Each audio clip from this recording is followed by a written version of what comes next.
What's up, YouTube? This is Too Raw for TV. Alright, so before I get into this video, I want to give a shout out to a couple of subscribers for showing love to the channel. Much respect to the man, the myth, the legend, the brother Robert Mason coming through once again with the donation to the channel. $11 donation via the PayPal. Much respect to him for showing love to the channel. I also want to give a shout out to, I guess it's a new subscriber. Much respect to Jonathan Settles for the $20 donation via the PayPal. Leaves a note saying, oh my God, I was saying the same thing about Draymond. He's obviously not the same in this series. He's on the take. Also, I support Kawhi like you support Westbrook. We'll have to have a discussion about that one day. Love the content, homie. Fist pound, fist pound, fist pound. Yeah, man, look, I don't really criticize Kawhi like that. The only thing that bothers me about Kawhi is I just don't think that he's willing to play through pain.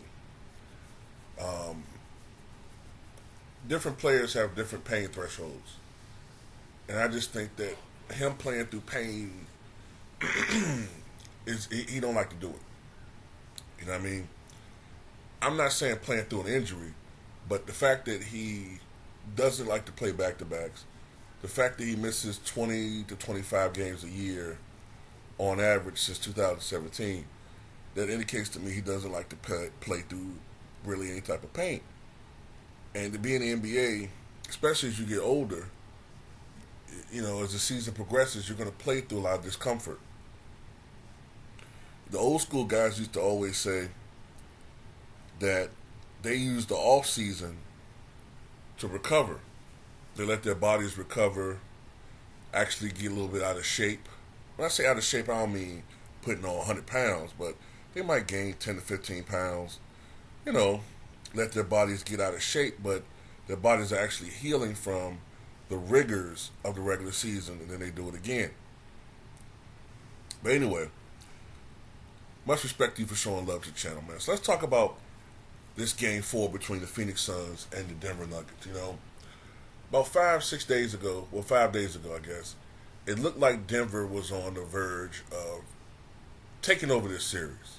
All right, they were one win away from what essentially has been historically a vice grip of the series, and that's taking a 3-0 series lead. No NBA team has ever come back from an 0-3 deficit, and I think only 2 or 3 teams have even forced a game 7. So, you know, it was on Phoenix to serve court at their house, and they did so in game 3, behind a Devin Booker performance for the ages of 47 points, and Durant chipping in with 39 points and getting more aggressive as well. He and KD had to take over offensively to especially more than make up the absence of Chris Paul. The same was pretty much true in Game 4, except for they got some help from a person that, for the most part, had been struggling throughout these playoffs. The final score was 129-124. Phoenix prevailed, and this series is tied up at 2 apiece, heading back to Game 5.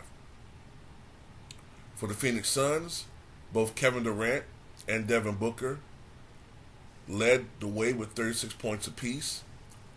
Devin Booker especially was hot. He's been on fire these playoffs. He's honestly the only two guys. The only two guys that come to mind that have been this dominant throughout a playoff run, scoring wise, this far into playoff, well, 3 guys. Now I think about it, 3 guys: Michael Jordan, LeBron James, and Jerry West. Kobe's had some great games in the playoffs, but I can't even recall him in the playoffs having this dominating a performance this far into the run. This is historic. Now, a lot of this, of course, has to do with the fact that Kevin Durant is his teammate, and teams have to pick their poison. But it seems like, maybe teams may have to double Booker. No, I'm not. I'm just joking. But the presence of Kevin Durant makes Booker's life so much easier.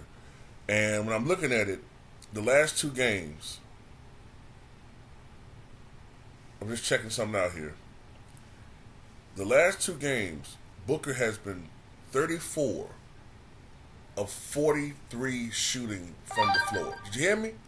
I say, did you hear me?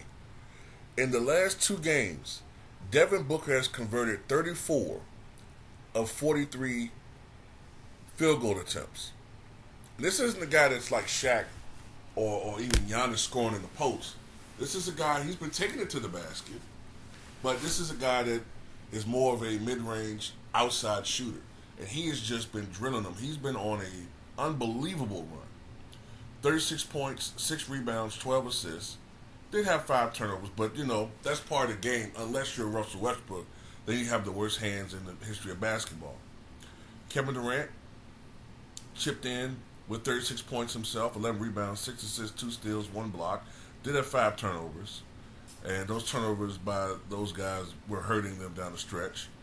Kevin Durant, 11 of 19 shooting from the floor, 2 of 4 from three-point range, 12 of 13 from the foul line. But they got some big help in this game with their bench. Normally one of the things that have hurt Phoenix down the stretch is that their bench hasn't really been, because of the trades, they have a pretty thin bench. And because of that, Kevin Durant and Devin Booker have to play heavy minutes. Matter of fact, going into this game, I don't know if the numbers have updated yet, but Devin Booker, I don't know if it includes this game or not. Do you know that Devin Booker, these playoffs, is averaging 42.6 minutes per game? 42.6. Last night he played 40 minutes. Kevin Durant, people like to praise LeBron James for his longevity, for his durability. But Kevin Durant is leading the playoffs in minutes per game. He's averaging 43 minutes per game. Last night he played 44 minutes.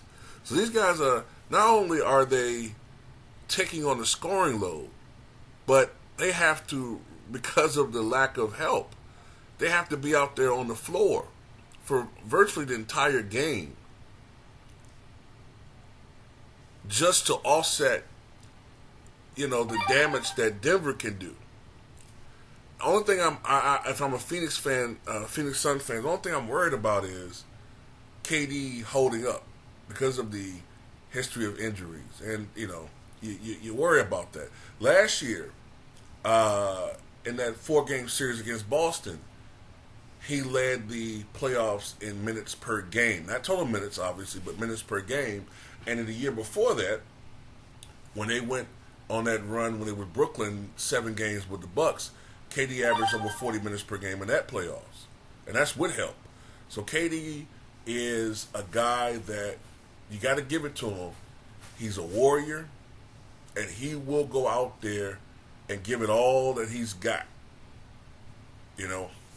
But they got help last night from their bench. Landry Shamet for the Phoenix Suns scored 8 points on 4 of 6 shooting, but the man of the hour was I got his name wrong. Jacques Landale scored 8 points on 4 of 6 shooting, but it was Landry Shamet who was the man of the hour, struggling all this postseason. But last night, 19 points, 6 of 9 shooting, 5 of 8 from three-point range, 2 of 2 from the foul line. And he hit some of the biggest shots for the Phoenix Suns last night down the stretch to seal the deal. For the Denver Nuggets, Nikola Jokic broke a franchise record for scoring in the playoffs, 53 points, 11 assists, 1 block. He did commit 6 turnovers. And he only, curiously only had 4 rebounds. 2 or 4 from 3-point range, 11 to 13 from the foul line. There is something that I want to talk about with Jokic. I'm not going to talk about it on YouTube, but you know what I'm talking about, the incident that occurred between him and the Phoenix Suns owner. That's a video that's going to have to be for the Patreon. So I'll talk about that a little bit later on. But for the Denver Nuggets, Aaron Gordon had 11 points, 5 of 10 shooting. Jamal Murray started getting it going late for the Denver Nuggets, 28 points, 13 of 25 shooting from the floor.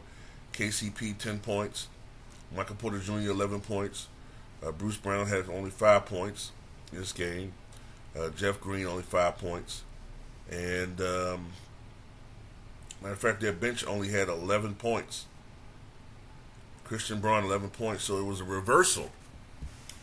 Usually Denver has a better bench than Phoenix, but not last night as far as contribution in the game. So this series is tied up at 5 apiece, headed back to Denver. And there is something that is looming over Game 5, and that is, will the NBA suspend Nikola Jokic? I'm willing to think no. I have my opinions about that. I'm gonna talk about that, like I said, in the Patreon video. So those of you who subscribe to Patreon, I'll do a video about that a little bit later on. But tell me what you guys think about this game.